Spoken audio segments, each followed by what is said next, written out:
Last class में हमने बात किया था ऑर्डर ऑफ रिएक्शन के बारे में, है ना। हमने बताया था आपको कि एक्सपेरिमेंटल डाटा है और इसको किस तरीके से फाइंड आउट कर सकते हैं अपन, है ना। आप किस तरीके से निकाल सकते हैं ये मैंने आपको सिखा दिया था। कोई डाउट तो नहीं? हाँ, बन जाएगा सवाल अब। तो जरा एक दो क्वेश्चन कर लेते हैं फिर आगे बढ़ेंगे अपन, है ना। लिखिएगा क्वेश्चन। लास्ट में आपको फाइंड आउट करना है ऑर्डर ऑफ रिएक्शन, है ना। Find the order of reaction, find the order of reaction. Overall order of the reaction पूछ रहे हैं हम, मतलब दोनों का सम ना। आ जाओ, देखो इधर। सबसे पहले किसका निकालना चाहते हैं? तो किसको कांस्टेंट करेंगे? तो बस ये हो गया कांस्टेंट हमारा। अब हम इसको देखेंगे ये कितना टाइम्स हो रहा है और ये कितना टाइम्स हो रहा है। 1/4 टाइम, 4 टाइम हो रहा है ना, लगभग लगभग। हाँ, है ना, लगभग लगभग 4 टाइम आ रहा है ना। तो इस पर कितना आ जाएगा? तो बस अब ट्राई करो, नेक्स्ट बनाओ, पूरा बनाओ। उधर वाले का 1 आएगा, ठीक से देखो कितना आंसर आ रहा है। Yes, 3 is the right one, है ना। और ये क्वेश्चन जेई का था 2021। बोलो बन गया? कितना सेकंड लगा? आई थिंक 30 सेकंड भी नहीं लगा होगा अगर आपने ठीक से करा होगा तो। बोलिए, समझ में आया? आइए देखिए, अगर हम लिखते हैं रेट तो हम लिखेंगे rate is equal to K and NO to the power x और Cl2 to the power y। अब NO का पावर फाइंड आउट करने के लिए कांस्टेंट देख रहे हैं हम Cl2 को, तो Cl2 कांस्टेंट है ना यहाँ और यहाँ पे। ये कितना टाइम्स हो रहा है? 2 टाइम्स। और ये कितना टाइम्स हो रहा है? तो 2 टू द पावर कितना 4 होगा, यानी NO पे पावर कितना होगा? खत्म। Cl2 के लिए क्या करेंगे? यस, किसको किसको कांस्टेंट करेंगे, यानी इस पे और इसको कांस्टेंट। अब इस पे देखेंगे ये कितना टाइम हो रहा है और ये भी लगभग लगभग डबल हो रहा है ना, तो Cl2 पे पावर, इसीलिए ऑर्डर ऑफ रिएक्शन कितना हो जाएगा? 3। बात खत्म। समझ में आया? कोई डाउट तो नहीं? अब बन जाएगा? ठीक है, तो नोट करिए, फिर एक और क्वेश्चन देते हैं। आप टेंशन ना ले, है ना, आपसे सारे क्वेश्चंस बनेंगे। आप घर पे जाके जिसका ही बनाना चाहते हैं, है ना, लाइक आप बोर्ड का बनाना चाहते हैं बोर्ड का खोल लीजिए, सीबीएसई का बनाना चाहते हैं सीबीएसई का खोल लीजिए, जेई नीट जिसका ही बनाना चाहते हैं बनाइए। लगभग सारे क्वेश्चंस मैं आपको यहीं करा दूंगा, क्योंकि मुझे पूरा भरोसा है कि आप घर पे बहुत ज़्यादा पढ़ते होंगे, है कि नहीं। आइए चलिए, हो गया, ये समझ में आया? क्लियर है? बढ़े आगे? ठीक है, तो इसी खुशी में एक सवाल और करते हैं। आइए, तो एक क्वेश्चन और। हाँ, थोड़ा सा अप्रोक्सीमेशन लेना पड़ता है, क्योंकि मान लीजिए कि ऑर्डर अगर 1.9 आ रहा है तो थोड़ा, तो दैट्स वाई थोड़ा सा ले सकते हैं, बिल्कुल ले सकते हैं, बहुत ज़्यादा नहीं। हमें निकालना है NO का, तो पहले किसको कांस्टेंट करेंगे? H2 को। कहाँ कहाँ कांस्टेंट है? ये कितना टाइम हो रहा है? 3 टाइम्स। ये कितना टाइम हो रहा है? 3 टाइम्स। देखिए, अगर कभी भी इस तरीके का सवाल आ जाए तो सबसे पहले अगर आपको थोड़ा सा डाउट आ रहा है तो रेट को एक ही साइड लिख लीजिए। तो इसको मैं ऐसा लिख सकता हूँ ना, तो 3 टाइम्स हो गया ना। समझ में आया? तो NO पे पावर कितना हो गया? NO पे पावर 1। देन आफ्टर नेक्स्ट हमें निकालना था H2 का, तो उसके लिए किसको कांस्टेंट करेंगे? Second and third. ये कितना टाइम हो रहा है और ये भी कितना टाइम हो रहा है? खत्म। बहुत अच्छे, करा। ठीक है, ठीक है, बोलिए समझ में आया? देखो, जिन्हें नहीं आया, जिन्हें नहीं समझ में आया अभी भी, जब कभी भी आपको इस टाइप का सवाल दिया जाएगा तो 99% या 95 टू 99% क्वेश्चंस ऐसे ही होंगे जो आप देखकर उंगलियों पे कैलकुलेट कर लेंगे। इसके लिए ट्रिक क्या कहता है ना, आम मेथड से नहीं चलेंगे हम मेंटोस जिंदगी पे चलेंगे, है ना। और इसके लिए ट्रिक ये कहता है कि आपको जैसे NO का निकालना है तो आप कांस्टेंट कर दे किसको, मतलब जिसको निकालना है उसके बगल वाले को कांस्टेंट। तभी तो देख पाओगे ना कि उसके कंसंट्रेशन के चेंज में रेट ऑफ रिएक्शन का कितना चेंज आ रहा है। अगर दोनों एक साथ चेंज हो रहा होगा तब तो आप नहीं देख पाओगे ना। बात समझ में आ रही है? तो आप पहले देखें कि NO का निकालना है तो H2 को कांस्टेंट करेंगे, तो H2 की वैल्यू कहां कहां कांस्टेंट है? एक्सपेरिमेंट नंबर 1 और एक्सपेरिमेंट नंबर 2 में। ठीक है, ओके। अब आप देखिए NO कितना टाइम चेंज हो रहा है। NO की वैल्यू कहां से कहां जा रही है? 3 टाइम्स। और ये कितना टाइम हो रहा है? तो भाई साहब 3 to the power x is equal to 3, तो x की वैल्यू कितनी होगी? सिंपल। बात समझ में आई? अब जैसे आपको H2 का देखना है, मैं कलर चेंज कर लूं थोड़ा ताकि आपको दिक्कत ना आए। अब देखिए, अब आपको H2 का देखना है तो किसे कांस्टेंट करेंगे? NO को। बहुत अच्छे। तो NO कहां कहां कांस्टेंट है? अब इसमें वैल्यू कहां से कहां चेंज हो रही है और ये वैल्यू कितनी हो रही है? यानी कि पावर कितना होगा, सिंपल। अच्छा अगर ये 4 टाइम हो रहा होता और वो 16 टाइम हो रहा होता तब कितना होता, 2 टाइम, 2 टाइम, 4 का स्क्वायर ना 16। बात समझ में आ रही है? अच्छा अगर ये 4 टाइम होता और उस तरफ वैल्यू आधी हो जाती तो 1/2। मेरी बात समझ में आ रही है? अगर आपको इसमें भी दिक्कत आ रहा है तो आप ऐसा कर ले, ऐसा लिख लिया करें, जैसे ये चेंज आ रहा है तो ये आया 4 है ना, 4 to the power x, this is equal to, ये कितना आ रहा है 4। तो भाई साहब 4 to the power x equals to 4 कब होगा, जब x की वैल्यू 1 होगी, बात खत्म, दैट्स ऑल। बात समझ में आ गई, क्लियर है? अब बन जाएगा, एक दे और क्या, ठीक है इसको नोट करें तब तक मैं देखता हूँ। तुम लोग में से बायो का भी, बायो भी है क्या? मैथ्स वाले कितने हैं, हाथ खड़ा करो। बीटेक, अब अच्छा मेडिकल वाले कितने हैं? अरे बहुत है यार, आओ तुम लोग को नीट का भी कराएं, क्वेश्चन की कमी नहीं है हमारे पास। वैसे ये क्वेश्चन जो है ना, ये 2010 में पूछा गया था, लेकिन एनसीईआरटी में भी है, जहाँ तक मुझे याद है ये क्वेश्चन एनसीईआरटी में भी है, तो आपको एनसीईआरटी में भी मिलेगा। फाइंड रेट लॉ, कुछ नहीं करना, ए पे पावर और बी पे पावर बता देना, है ना। रेट लॉ में दोनों चाहिए होगा ना हमें, R is equal to K concentration of A and concentration of B, A के पावर 1 और B का पावर 1। चेक कर लेते हैं, A का निकालना है तो पहले कांस्टेंट किसे करेंगे हम, B को कर दीजिए, B को कांस्टेंट, B की वैल्यू कहाँ कहाँ कांस्टेंट दिख रही है, 1 और 4 में, तो 1 और 4 में किसका चेंज देखेंगे, A का, ये कितना टाइम्स चेंज हो रहा है, 4 टाइम्स, और ये कितना टाइम चेंज हो रहा है, 4 टाइम्स। ओके देख लेते हैं भाई, मैं तो डरी गया, मैंने कुछ गलत कर दिया क्या, है ना।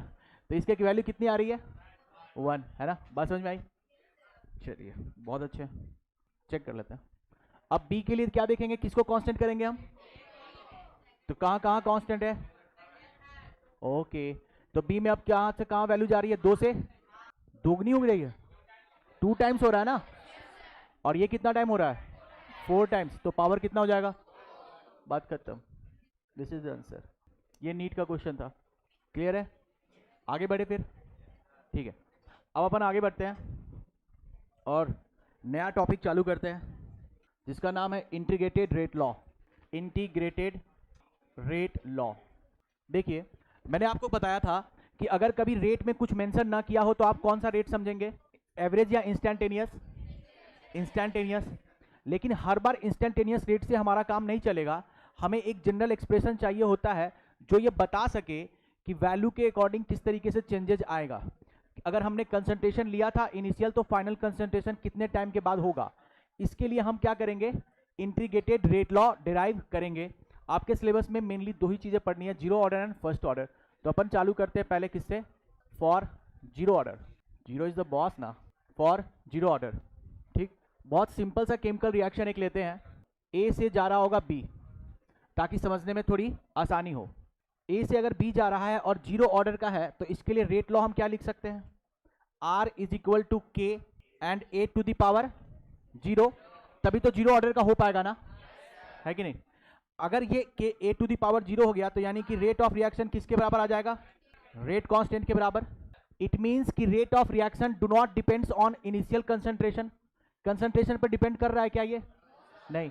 तो कोई भी वैसी रिएक्शन जिसमें रेट ऑफ रिएक्शन डिपेंड ना करे किस पे, कंसंट्रेशन पे, कंसंट्रेशन ऑफ रिएक्टेंट पे, तो हम उसे किस ऑर्डर का कहेंगे, वेरी सिंपल, बहुत अच्छा, बात समझ में आई। For zero order reaction, for R है, for zero order reaction the rate of reaction is independent of, किससे होगा इंडिपेंडेंट, कंसंट्रेशन ऑफ रिएक्टेंट। नहीं समझ में आया, देखो जीरो ऑर्डर के लिए एक बहुत ही सिंप्लीफाइड रिएक्शन हम ले रहे हैं, ए से बी की ओर जा रहा है, A is the reactant and B is the product. इसके लिए अगर हम रेट लॉ लिखेंगे तो लिखेंगे आर इज इक्वल टू के ए टू द पावर 0, क्योंकि ए पे पावर कितना 0 है, क्योंकि जीरो ऑर्डर का है, ऑलरेडी हमने मेंशन कर रखा है, यानी कि ये वैल्यू कितनी हो गई 1, तो आर इज इक्वल टू के। तो जो रेट ऑफ रिएक्शन है वो कंसंट्रेशन पे डिपेंड कर रहा है क्या, नहीं कर रहा है। और इसका मतलब ये है कि हमने लिखा, यही जो लिखा है, rate of reaction is independent of concentration of reactant. ये किसके लिए ट्रू है, जीरो ऑर्डर के लिए, सिर्फ और सिर्फ जीरो ऑर्डर के लिए। बात समझ में आई? अच्छा, एक और तरीके से डिफरेंशियल रेट लॉ हमने लिखना सीखा था, हम इसको क्या लिख सकते हैं, minus of D A by D T and equals to D B by, और ये किसके बराबर होगा, रेट ऑफ रिएक्शन के बराबर, क्योंकि यहाँ पे कोई स्टोइकोमेट्रिक कोफिशिएंट नहीं है इसीलिए। ठीक है, अगर ये भी रेट के बराबर है और ये भी रेट के बराबर है, इसका मतलब कि दिस इक्वल्स टू दिस। कोई दिक्कत इसमें? इसको थोड़ा नोट कर लीजिए, फिर नेक्स्ट पेज पे चलते हैं। हो गया? यानी कि अब हम लिख सकते हैं the rate of reaction is equal to minus of D A by D T. बोलिए इसमें कोई दिक्कत किसी को? नहीं ना? हमने जो रिएक्शन लिया था, आवाज नहीं, ए से बी की ओर, तो टी बराबर 0 पर इनिशियल कंसंट्रेशन हम मान लेते हैं ए नॉट। कितना? ए नॉट। ठीक है, या इसी को कुछ बुक्स स्मॉल ए में भी मान लेते हैं, तो हम भी मान लेते हैं, दोनों ही साथ ले लेते हैं। टी बराबर टी टाइम पर इसका कंसंट्रेशन एट टाइम टी 0 नहीं होगा, ए माइनस एक्स होगा, क्योंकि कुछ वैल्यूज हम मान लेते हैं। टी इज द टाइम जब रिएक्शन कंप्लीट नहीं हुई है, टी इज द टाइम जब रिएक्शन कंप्लीट नहीं हुई है। एक बात बहुत ध्यान से दिमाग में रखिएगा, बाद में आप इसी पे कंफ्यूज होंगे। This is not the concentration, this is the remaining concentration. जैसे अगर मैं कहूं कि किसी रिएक्शन में 60% रिएक्टेंट कंज्यूम हो गया है, तो एटी की वैल्यू कितनी होगी? 40%। 60% कंज्यूम हो गया तो बचा हुआ कितना होगा? 40%। तो ये रिमेनिंग कंसंट्रेशन है, बचा हुआ कंसंट्रेशन है ना। और अगर बचा हुआ ये है तो यानी कि ये कितना बना होगा? x। जितना पार्टिसिपेट करेगा उतना ही तो बनेगा ना। क्लियर है? ठीक, अब मैं इस इक्वेशन को यूज कर रहा हूं फिर से। This is equal to R minus of D A by D T, है ना, and this is equal to K और ए टू द पावर 0। एक और फॉर्म ऐसा भी तो लिख सकता हूं ना रेट लॉ को, है कि नहीं? अब मैं सिर्फ इन दोनों को यूज करूंगा। ठीक है, यानी कि मैं लिख रहा हूं के ए टू द पावर 0 1 हो गया, तो के इज इक्वल टू क्या आ गया? Minus of D A by D T. के साथ ले जाते हैं डी टी को, और इसको ऐसे ही रहने देते हैं, माइनस ऑफ डी ए। अगर हम इंस्टेंटेनियस वैल्यू देख रहे होते हैं और उसे इंटीग्रेट कर दे फॉर ए लार्ज इंटरवल, तो हमें पूरे लेंथ की लंबाई मिल जाएगी, पूरे ड्यूरेशन का हमें कंसंट्रेशन मालूम चल जाएगा। यानी कि टाइम कहाँ से कहाँ लेंगे? 0 से लेके टी तक, और यहाँ पे भी कितना हो जाएगा? 0 एट टाइम टी बराबर 0 कंसंट्रेशन कितना था? A0, और टी बराबर टी टाइम पे कंसंट्रेशन कितना था? AT। क्लियर है ना? नोट करिए, फिर आगे बढ़ते हैं। जरा सा भी डाउट लगे तो पूछ लीजिए, बताइए कहाँ डाउट है, कोई दिक्कत? कहाँ पे बाबू? ये वाला, जब हम टाइम जैसे इंस्टेंटेनियसली आप किसी चीज का, जैसे मान लीजिए कि मुझे इस पूरे की लेंथ मालूम करनी है, डिफरेंशियल कैलकुलस और इंटीग्रल कैलकुलस का ये पार्ट है, तो आप करते क्या थे? एक स्मॉल सेक्शन चुनते थे जिसको आप बोलते थे dx, और इसको होल लेंथ तक इंटीग्रेट कर देते थे। इसको पूरे लेंथ तक इंटीग्रेट कर देंगे तो पूरा लेंथ मिल जाएगा। हमने वही तो किया है, एक स्मॉल सेक्शन उठाया और t बराबर 0 से t बराबर t तक इंटीग्रेट कर दिया है। t बराबर 0 पे इसका वैल्यू कितना था और t बराबर t पे इसका वैल्यू कितना था, वैल्यू पुट करेंगे। बोलिए, समझ में आया? ये काफी बोल्डली लिखिएगा, दिस इज रिमेनिंग कंसंट्रेशन, है ना। हमेशा इसी में आपको कंफ्यूजन आएगा कि AT की वैल्यू क्या रखे। This is remaining concentration, use होने के बाद कितना बचा। जैसे अगर मैं कहूं कि रिएक्शन 90% कंप्लीट हो गया, 10%, यहां तो कोई दिक्कत? चलो तो फिर आगे बढ़ते हैं। तो क्या आपको इसको इंटीग्रेट करने आता है? कितना होगा? T। थोड़ा सा यही कर देता हूं रफ, फिर आगे चलते हैं। इसका इंटीग्रेशन आप जब करेंगे तो क्या आएगा? K एंड T, और वैल्यू क्या क्या पुट करेंगे? 0 to T, lower limit upper limit, और इसके लिए क्या करेंगे? माइनस ऑफ A और अगेन AT एंड, ठीक है। अब नेक्स्ट पेज पे चलते हैं। ओके, क्या आया था हमारा? KT 0 से T तक एंड माइनस ऑफ A0 से AT तक। तो अब इसे क्या करेंगे हम? क्या लिख सकते हैं? KT लिख दे, या चलो एक स्टेप और लिख देते हैं। अपर लिमिट पहले रखाएगा AT, KT is equal to minus of AT and plus of, ठीक है। तो AT को मैं इधर ले आया, तो AT क्या लिख सकता हूं? माइनस ऑफ KT, ठीक है। This is the required expression. Zero order का जनरल इक्वेशन क्या होगा? AT is equal to A0 minus KT, है ना। एक बार फिर से समझिएगा क्या हुआ। ये जो AT है ये क्या है? Remaining concentration. क्या है? Remaining concentration. तो कितना कंसंट्रेशन बचेगा? इनिशियल कंसंट्रेशन में से आपने KT घटा देंगे, इनिशियल कंसंट्रेशन में से KT घटा देंगे तो वही क्या होगा, रिमेनिंग कंसंट्रेशन। क्या ये बात समझ में आई? यहाँ पे AT क्या है, रिमेनिंग कंसंट्रेशन, और A नॉट क्या है, इनिशियल कंसंट्रेशन, और K क्या है, रेट कांस्टेंट, और T क्या है, जिस टाइम पे आप निकालना चाहते हैं, 5 मिनट, 10 मिनट, 15 मिनट, 20 मिनट, आपकी मर्जी।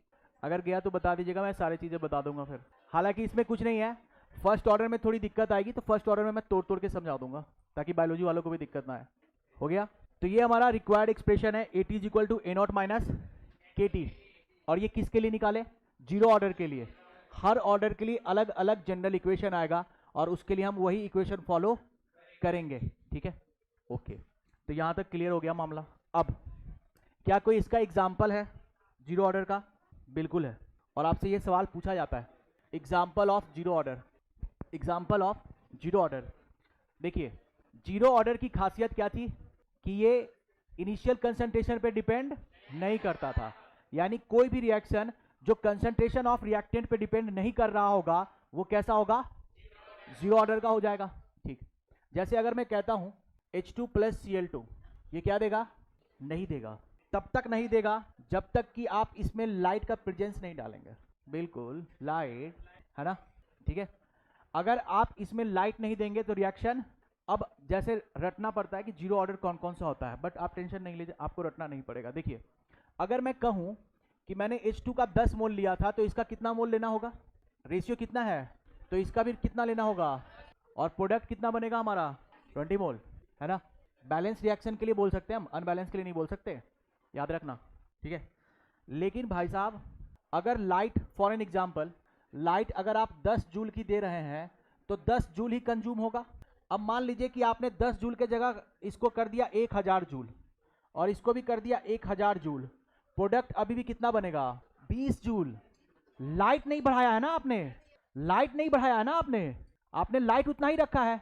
मैंने क्या किया, ये रिएक्शन किस पे डिपेंड कर रही है, लाइट पर, एनर्जी ऑफ द लाइट पर, है ना। देखिए, लाइट जो होता है वो एक इलेक्ट्रोमैग्नेटिक, देखिए अगर कोई वेव आता है तो उसके पास दो बातें होंगी, एक वेवलेंथ होगा और एक फ्रीक्वेंसी होगा। और अगर फ्रीक्वेंसी और वेवलेंथ होगा तो एनर्जी इज इक्वल टू क्या होगा, एच न्यू और या फिर hc बाई लैम्डा। यानी अगर किसी के पास वेवलेंथ है तो एनर्जी होगी वेव के पास, ठीक। तो जस्ट लाइक दैट इसकी भी एनर्जी एच न्यू है। आपने एनर्जी में तो कुछ घटाया बढ़ाया है ही नहीं, आपने एनर्जी में कुछ घटाया बढ़ाया है क्या, 10 जूल रखा था, 10 जूल ही है, तो 10 जूल 10 मोल से कंबाइन हो सकता था, तो वो 10 मोल पे ही रिएक्शन रोक देगा। अब क्या फर्क पड़ रहा है इसको इनिशियल कंसंट्रेशन से, तो फर्क किससे पड़ रहा है, लाइट से। यानी कि this reaction is totally independent from initial concentration. इसका मतलब ये कैसा रिएक्शन होगा, बात समझ में आ गई, नोट करिए, हो गया, ठीक है। थोड़ा सा 2 लाइन लिख लीजिए, as we can see that here, as we can see that here, as we can see that here, the rate of reaction depends on energy of light, and independent of, and the rate of reaction depends on energy of light and independent of initial concentration, hence it is a zero order reaction, hence it is a zero order reaction, ठीक है। Very similar to that, अगर कोई reaction हो रही है जैसे NH3 और इसका ब्रेकडाउन हो रहा है N2 प्लस H2 में, लेकिन जब कभी भी इसका ब्रेकडाउन होता है तो it is supported by a catalyst और यूजुअली मॉलिब्डेनम। देखिए, आवाज नहीं, डी ब्लॉक के एलिमेंट्स यूजुअली कैटलिस्ट के तौर पे यूज किए जाते हैं, क्योंकि जो इनका साइज होता है ये समवेयर लाई करता है between S block and P block. अगर आपको ध्यान हो तो एस ब्लॉक सबसे लेफ्ट साइड में होता है हमारे, फिर कौन होता है, और फिर डी ब्लॉक, है ना। तो डी ब्लॉक की जो साइज है वो somewhere between this and this लाई करेगी, है ना, पहली बात। दूसरी बात, जब रिएक्शन हो रहा होता है तो हमें एक कैटलिस्ट की जरूरत पड़ती है, मैंने पहले भी बताया था, स्पेशली गैसियस वाले में, है ना, ताकि उन्हें एक प्लेटफॉर्म मिल सके और रिएक्शन तेजी से हो सके। अब मान लीजिए कि आपने मॉलिब्डेनम लिया था फॉर एन एग्जाम्पल 1 ग्राम, तो भाई साहब ये रिएक्ट कर सकता था 10 मोल। अब आपने अगर इसका कंसंट्रेशन कर दिया 500 मोल, तो क्या ये रिएक्ट हो पाएगा, टूट पाएगा? आपको उसके लिए किसको बढ़ाना पड़ेगा, मॉलिब्डेनम को बढ़ाना पड़ेगा ना, कैटलिस्ट की वैल्यूम को बढ़ाना पड़ेगा ना। यानी कि again the rate of reaction is independent of the initial concentration. इसको इस बात से फर्क नहीं पड़ रहा कि आपने 1 मोल लिया था या 5 मोल लिया था या 10 मोल लिया था या 10 लाख मोल लिए थे। इसको इस बात से फर्क पड़ रहा है कि आपने मोलबिडम कितना लिया है। क्या ये बात समझ में आ रही है?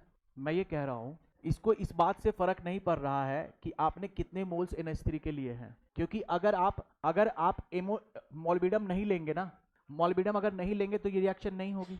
और मान लीजिए कि आपने मोलबिडम लिया है 1 ग्राम और ये 10 मोल से रिएक्ट कर सकता है, तो 11वां मोल नहीं टूट पाएगा, यानी कि इनिशियल कंसंट्रेशन पर डिपेंड नहीं कर रहा। अगर आपको 11वां मोल रिएक्ट कराना है तो मोलबिडम का अमाउंट बढ़ाना पड़ेगा। क्या मोलबिडम एक एलिमेंट है ना, डी ब्लॉक का एलिमेंट है मोलबिडम, ठीक है, जिसका सिंबल है MO, ठीक है, शांति। देखिए इधर, क्या ये बात आपको समझ में आई अब? यानी कि जो इनिशियल कंसंट्रेशन पे हमारा रेट ऑफ रिएक्शन डिपेंड नहीं कर रहा, बल्कि ये किस पे डिपेंड कर रहा है कि आपने कैटलिस्ट कितना लिया है। आपके कैटलिस्ट के अमाउंट पे डिपेंड कर रहा है कि रेट ऑफ रिएक्शन क्या होगा। बढ़े आगे। सिमिलर टू दैट अगर मैं एक और एग्जांपल दूं, जैसे N2O का ब्रेकडाउन हो जाए N2 प्लस हाफ O2, और इसके लिए आप यूज करते हैं प्लैटिनम सरफेस। कौन सा ऑर्डर लग रहा है आपको? कौन सा ऑर्डर लग रहा है? 0 ऑर्डर। अगेन कैटलिस्ट है ना, अगर कैटलिस्ट का अमाउंट आप बढ़ाएंगे घटाएंगे नहीं तो रिएक्शन वहीं पे रुक जाएगी। जितना अमाउंट ऑफ कैटलिस्ट लिए थे उसी पे रिएक्शन रुक जाएगी, रेट ऑफ रिएक्शन आगे पीछे नहीं हो पाएगी। यानी कि रेट ऑफ रिएक्शन आगे पीछे कब होगी, कब बढ़ेगी? जब आप कैटलिस्ट का वैल्यू आगे पीछे करेंगे। क्या ये बात समझ में आ रही है? दोनों को नोट कर लीजिए। क्लियर है? बढ़े आगे। देखिए जनरल एक्सप्रेशन जो हमने निकाला अभी 0 ऑर्डर के लिए, एक बार बताइएगा क्या निकाला था? AT is equal to A0 minus KT, है ना। अगर इसका ग्राफ मैं खींचना चाहूं तो सबसे पहले तो बायोलॉजी वाले बच्चे ज़्यादा ध्यान से सुनेंगे अब, है ना। देखिए, अरे don't try to be over smart, है ना। अगर आपको लगता है कि आप ओवर स्मार्ट हैं तो आप भूले नहीं, है ना, हमने ओवर स्मार्टनेस छोड़ रखी है ना। लेकिन इसका मतलब ये नहीं कि आप अत्याचार मचाए, विद इन द लिमिट रहे। देखिए AT is equal to A0 minus KT। अगर हम इसका ग्राफ खींचना चाहें तो सबसे पहले हमें यह देखना होगा कि इस ग्राफ का नेचर कैसा है और हम किस किस पैरामीटर के बीच में खींचना चाहते हैं। हम खींचना चाह रहे हैं कंसंट्रेशन और टाइम के बीच में। किसके बीच में? कंसंट्रेशन और टाइम के बीच में। तो हम सबसे पहले तो 2 एक्सिस ले लेंगे, एक X और एक Y। एक तरफ टाइम को रख दीजिए और एक तरफ कंसंट्रेशन को रख दीजिए। कोई दिक्कत यहां तक? अब जरा देखिए इसे, अगर मैं इसे Y कह दूं तो ये mx टाइम है ना, mx के फॉर्म में आ गया ना, और ये किसके फॉर्म में आ गया? ये किसका इक्वेशन होता है? स्ट्रेट लाइन का। स्ट्रेट लाइन का जिनको नहीं पता देखें, y is equal to mx plus c is a equation of straight line, जहां पे m क्या है? स्लोप ऑफ द लाइन, और c क्या है? Intercept on y axis. c क्या है? इंटरसेप्ट ऑन y एक्सिस, ठीक है। देखिए फर्क होता है, अगर y इक्वल्स टू mx खींचना होगा तो सिंपली ऐसे खींच दूंगा, मतलब इसका कोई इंटरसेप्ट नहीं होगा, और y is equal to mx plus C में इंटरसेप्ट होगा। क्या ये बात समझ में आती है? क्या ये बात आपको समझ में आई? Intercept on y axis is called, क्योंकि अगर आप x की वैल्यू 0 पुट करेंगे तो y इक्वल्स टू क्या आएगा? c, यानी कि जब x 0 है तो y की वैल्यू क्या है? c है। क्या मेरी बात आपको समझ में आई? Am I clear? ओके। तो अब आपको एक चीज समझ में आ गया होगा यहां से कि इसका स्लोप कैसा है, पॉजिटिव या नेगेटिव? यानी कि डिक्रीजिंग ऑर्डर में होगा, यानी कि 90 डिग्री से बड़ा होगा। ऑल साइन tan cos, याद आया? ऑल, तो 90 डिग्री से बड़ा होगा तभी ना नेगेटिव हो पाएगा। या फिर आप ऐसा भी कर लें, t बराबर 0 पर AT की वैल्यू कितनी आ रही है, तो यानी कि t बराबर 0 मतलब पॉइंट यहां होगा, और A0 कहीं पे भी ले लीजिए कोई सा भी वैल्यू, ये वैल्यू क्या होगा? A0 के बराबर हो जाएगा। बोलिए कोई डाउट? ये वैल्यू किसके बराबर हो जाएगी? A0 के बराबर। कोई डाउट? स्लोप कैसा होगा, इंक्रीज या डिक्रीज? तो डिक्रीज कर दीजिए, कर दिया डिक्रीज। ये हमारा रिक्वायर्ड ग्राफ है, समझ में आ गया? ठीक है, नोट करिए फिर आगे बढ़ते हैं। क्लियर है? ओके। अब नेक्स्ट हमारा एक टर्म आता है जिसे हम लोग कहते हैं हाफ लाइफ पीरियड, या उससे पहले एक चीज और, x इक्वल्स टू के टी का ग्राफ।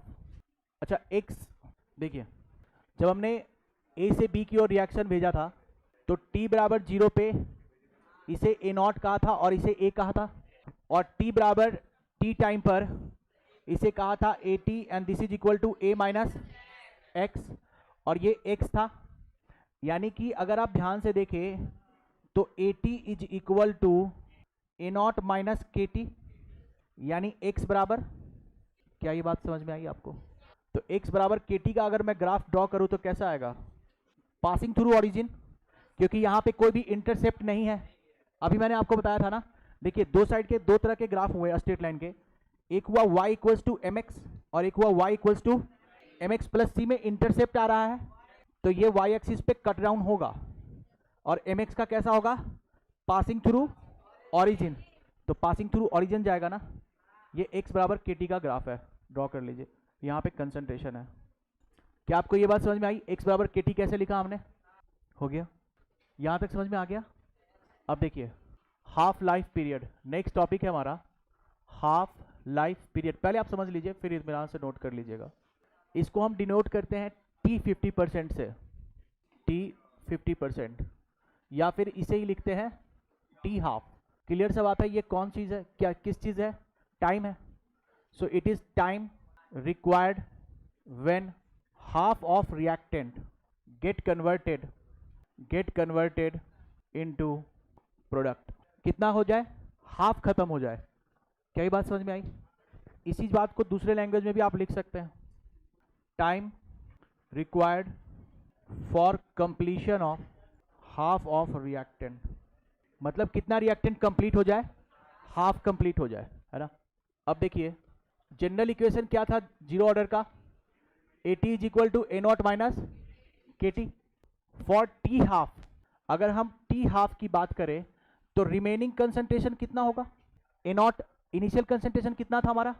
ए नॉट, और टी हाफ में कितना खत्म हो चुका होगा? 50%, यानी ए नॉट बाई टू खत्म हो चुका होगा, तो बचेगा कितना? ए नॉट बाई टू। मेरी बात आपको समझ में आई? at is the remaining concentration, और ए नॉट जो था वो इनिशियल था और आधा खत्म हो गया, यानी ए नॉट बाई टू खत्म हो गया, तो बचा कितना? ए नॉट बाई टू। बात समझ में आई? क्लियर है? इनिशियल कंसंट्रेशन कितना था हमारा? ए नॉट ही तो था ना, और हाफ लाइफ पीरियड का मतलब है कि आधा खत्म हो जाए, यानी आधा हमने खत्म कर दिया इसमें से, तो बचा कितना? आधा ही बचेगा ना। ठीक है, नोट करो। हो गया? देखिए यानी कि concentration at half life period कितना हो जाएगा हमारा? ए नॉट बाई टू। इस वैल्यू को पुट कर देंगे, तो एटी के जगह पे क्या पुट करेंगे हम? A naught by to. ठीक है, और दिस इज इक्वल टू के टी हाफ, क्योंकि टी बराबर टी हाफ पे देख रहे हैं ना हम। ठीक, अरे भाई आराम से, don't be over excited. K T half is equal to क्या लिख सकते हैं हम? A naught by to.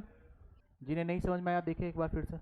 के टी हाफ इधर ले आए तो इधर क्या हो जाएगा? A naught minus A naught by two. तो इसको हम क्या लिख सकते हैं? K T half is equal to A naught by two, यानी कि time half life period is equal to क्या हो जाएगा? ए नॉट बाई टू के। तो ध्यान दीजिएगा, for zero order half life period is directly proportional to the initial concentration. Zero order के लिए हाफ लाइफ पीरियड किसके प्रोपोर्शनल है? इनिशियल कंसंट्रेशन के। लेकिन rate of reaction direct initial proportional नहीं है, वो इंडिपेंडेंट है। वो तो इंडिपेंडेंट था ना इनिशियल कंसंट्रेशन के। तो याद रखिएगा, for zero order half life period is directly proportional to initial concentration. यहां तक समझ में आता है? हो गया? क्या आप इसके बीच का ग्राफ खींच सकते हैं कंसंट्रेशन और टी के बीच का? कैसा आएगा? Directly proportional passing through origin, क्योंकि y equals to M x आएगा ना। बहुत अच्छे, है ना। देखिए अगर मैं एक साइड में कंसंट्रेशन ले लूँ और एक साइड में टाइम ले लूँ तो रिएक्शन स्लोप कुछ ऐसा आएगा। अच्छा, इसका स्लोप कितना आ रहा है? अगर ये t है ना, तो t हमने x में ले लिया ना, y is equal to M x, तो m की वैल्यू कितनी आ रही है? 1/2k, 1/2k। फिलहाल के लिए इसको ऐसा ही ले लिया हमने, उसको x ले लिया है। एक काम करता हूँ, इसको अगर टाइम को इधर ले लो कोई फर्क नहीं पड़ेगा, और आप कंसंट्रेशन को इधर ले ले, तो टाइम y एक्सिस पे है ना, तो ये हो गया y, हो गया या नहीं, ये हो गया y, और m is equal to 1/2k and this is equal to x, y is equal to mx। चूंकि c नहीं है, इसका मतलब कहाँ से पास कर रहा होगा, ऑरिजिन से पास कर रहा होगा, सिंपल बात। ठीक है, बस एक छोटा सा टॉपिक फिर खत्म है। t 100%, t 100% का मतलब क्या हुआ, फुल लाइफ पीरियड, है ना। ठीक, अब अगर t 100% के लिए निकाला जाए तो कंसंट्रेशन एट टाइम t कितना होगा, रिएक्शन कंप्लीट हो चुका है ना, हम ये मान रहे हैं 100% हो गया।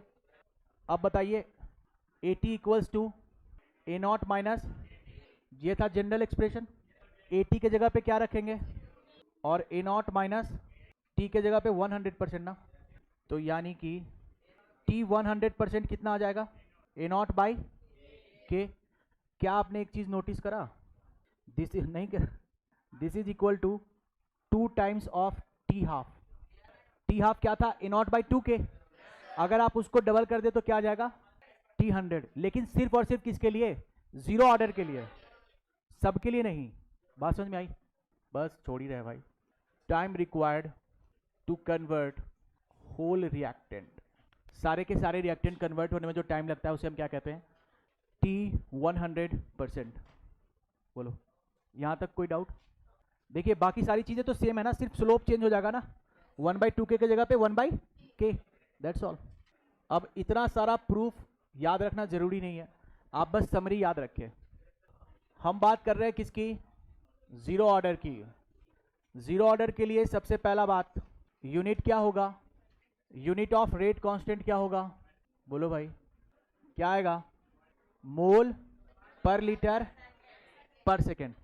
तो आप यूनिट देख के पहचान लेंगे ना कि ये किस ऑर्डर का है, जीरो ऑर्डर का है। ठीक, दूसरा बात, जनरल इक्वेशन क्या है, AT equals to A0 minus, और T हाफ कितना आ रहा है, A0 बाई, और T 100% कितना आ रहा है, and this is equal to 2 times of. समझ में आया। तो आपको ये बात इतना याद रखना है, आपके लगभग जीरो ऑर्डर के सारे सवाल इस पे बन जाएंगे। ठीक है, चलिए तो आज की सभा यहीं पे समाप्त करते हैं।